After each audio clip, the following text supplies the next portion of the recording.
this is the Nemesis Bridge, I call it. This bridge was so low, even when they raised it over here, we couldn't get across the bridge because we're so big without cutting the mast off. We took about, what, I think about 30 feet of mast off to get under this bridge. And then we only cleared it by inches. Oh, wow. And the irony was that it was just the last bridge that we had the problem. Oh. Made it all this way and then the last. Yeah, within sight of where you needed to be, you know. Why couldn't we move it and anchor it over there? They wouldn't allow it, you know. So, you know, well, we chopped the mast off and got what was in, you know, but have enough water to move her in. Because there's a sandbar between us and the main channel.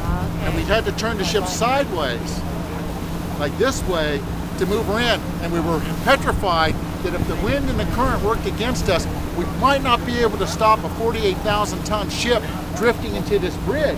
Oh, that so would not be good. Would not be good. It'd be a ruin today. Yeah. So what? Forget you're not under power. We had no power. We had no power. So what we did is the Crowley tug, which was 7,000 horsepower, they said, Bill, you know, and they talked to the our pilots and our master pilot, Captain Miller, and he said, we're staying on station. I said, thank you. He said, in case you lose it, we can pick her up.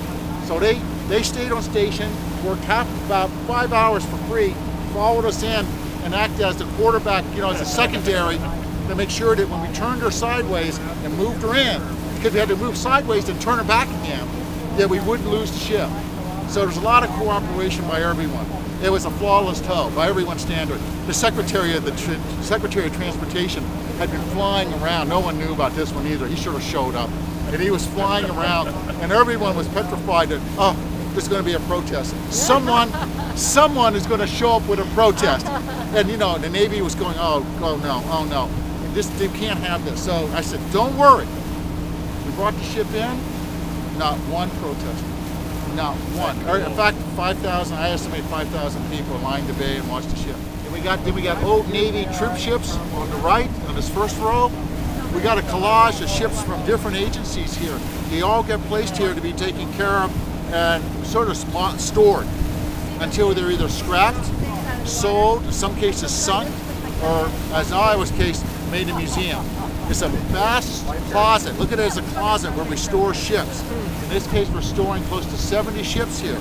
Now, some of them are on call, could be used, you know, have a really viable use for our Navy, like the Oilers. On the next row, see that big ship that's directly in front of us?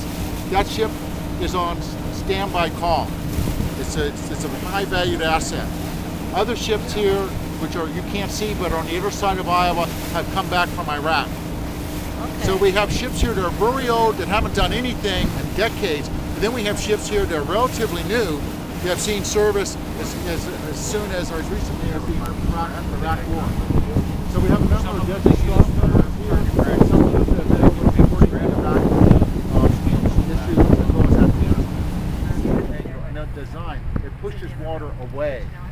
So the ship can move forward without having excessive water. But she is a wet ship.